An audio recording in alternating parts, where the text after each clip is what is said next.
Ақтөбеде Ақтөбе облысының үздік жас мемлекеттік қызметшісін таңдады. Байқаудың соңғы кезеңі Қазақстан Ақтөбе телекомпаниясының студиясында өтті. Жас мемлекеттік қызметшілер пікір сайысқа түсті. Ал байқаудың жеңімпазы қалалық мәдениет және тілдерді дамыту басқармасының өкілі атанды. Толығырақ келесі бейнематериалымызда.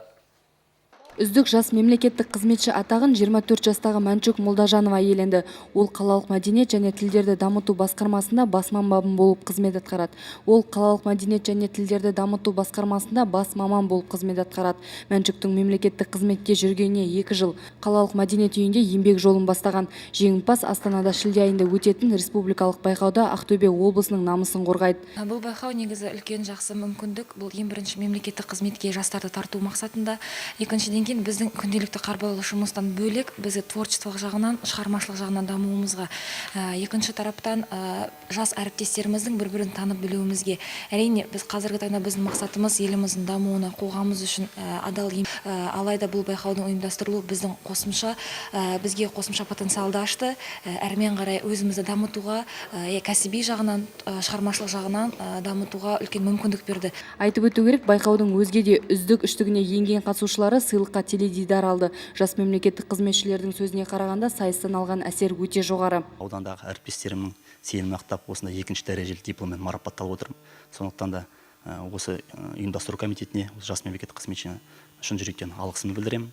Үздік жас мемлекеттік қызметші байқауы 2 кезең бойынша өтті. Бірінші кезеңге 159 жас маман қатысқан. Нәтижесінде сайыстың қорытынды турына 35 қатысушы іріктеліп алынды. Нәтижелі болды деп айтуға болады, өйткені конкурсымызда әр ауданнан, қаладан бары қатысқандар 159. Соның ішінде ең үздіктерінің үздігін бүгін осында облыста таңдап, қуантатыны тек қана 3 адам емес, бірінші, екінші, үшінші орын емес. Ал қосымша тағы да 7 адамға марапаттау қағаздарын бердік. Бұл дегеніміз біздің облысымызда мемлекеттік қызметте кадрлық потенциал толық деп айтуға болады. Байқау ережесіне сәйкес қатысушылар алғашқы 2 айналымда өздерін таныстыру рәсімімен зияткерлік блиц-турға қатысты. Қазақстан Ақтөбе телекомпаниясының студиясында өткен шараның соңғы кезеңінде олар пікір сайысқа түсті. Пікірталас кезеңінде қатысушыларға 18 тақырып берілді. Қазылар алқасы үміткерлердің ұсынылған тақырып бойынша пікірлерін саралады.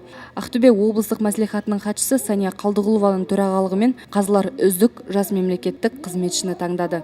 Мы были свидетелями того, что государственные служащие. 23 маусым мемлекеттік қызметкерлер күніне орай ұйымдастырылған шара Ақтөбе облысында алғаш рет өткізілді. Бүгінгі байқауды өткізе отырып, жас мемлекеттік қызметшілердің арасында талантты мамандардың бар екенін көріп қуандық. Сайыста бақтарын сынап жүлделі орындарға ие болған жас мамандар облыс әкімі аппараты, облыстық мәслихат және кәсіподақ комитеті басшыларының арнайы сыйлығы мен дипломдарына ие болды.